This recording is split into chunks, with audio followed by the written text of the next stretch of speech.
Hey, it's Heather from the Renaissance English History Podcast. And it is Black History Month in North America. And so I'm working actually on an episode on the Black Tudors because there were Black people in Tudor England. You might not know that if you just watched the Tudors on TV, but there were.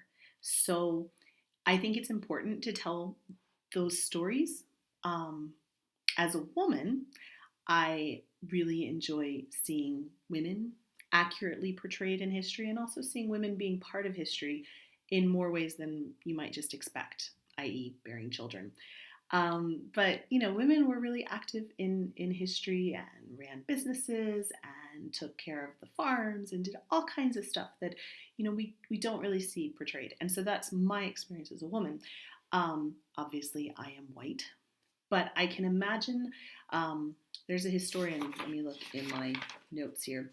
Um, Marika Sherwood is a historian that she says that Black people often say that in this curriculum, I don't exist. Studying the Tudors, you wouldn't think that you existed. But Black people did exist and actually had some very prominent places in the court and in society. They weren't simply slaves. They actually were free people. Some of them were knights. And I think it's important to tell some of their stories. And so I'm actually skipping the order of my episodes. I was going to do an episode this week on War with France. I'm continuing this series on War with France.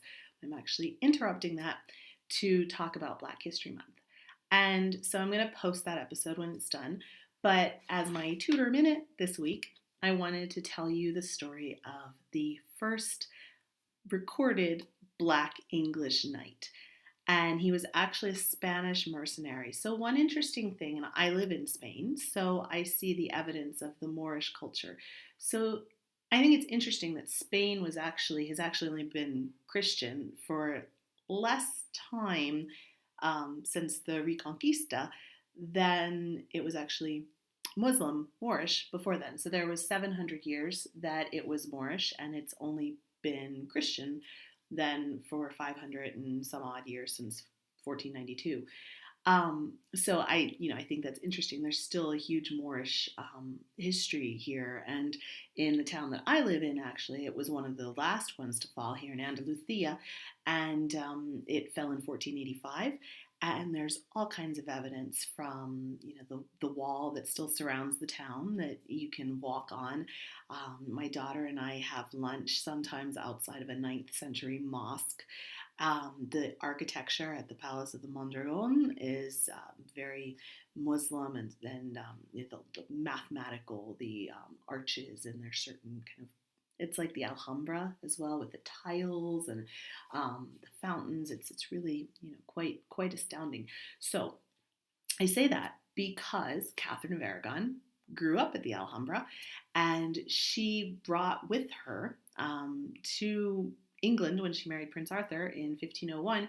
She brought with her in her retinue a number of Moors and of Jews and of people who she had been served by or had been with her at when she was at the Alhambra and here in southern Spain.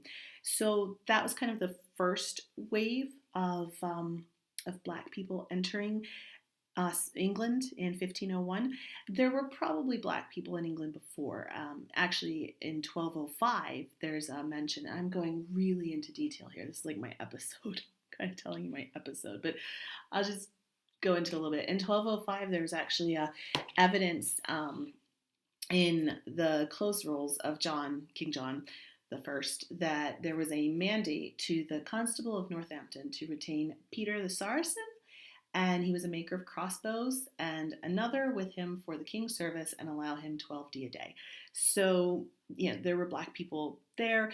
Surely there would have been Black people that came with the Romans and stayed. They were part of culture. They were part of the society. But the first kind of recorded instance of people specifically being brought over with the Queen in 1501 for the Tudors, we've got Catherine of Aragon bringing them. bringing her retinue. And one of those people was called John Blank. He was a trumpeter. He's actually portrayed in a lot of artwork from the time period. Yeah, so I'm going to talk about all that in my episode. But moving on, I want to tell you about Sir Pedro Negro, and he was a Spanish mercenary soldier, and he got his knighthood when Henry VIII was making war with France in the later campaigns. So in 1546, he traveled into France as a mercenary, and he was with other Spanish knights, all under the command of a Colonel Pedro de Gamba. And so this is when, like I said, Henry was at war with France. And the Spanish mercenaries had a great victory, and they were awarded annuities. Negro was awarded £75 in August and £100 in September of that year. And then on the 28th of September 1547, he was knighted by the Duke of Somerset at Roxburgh. And after that, he had participated in a charge through the Scots in 1549.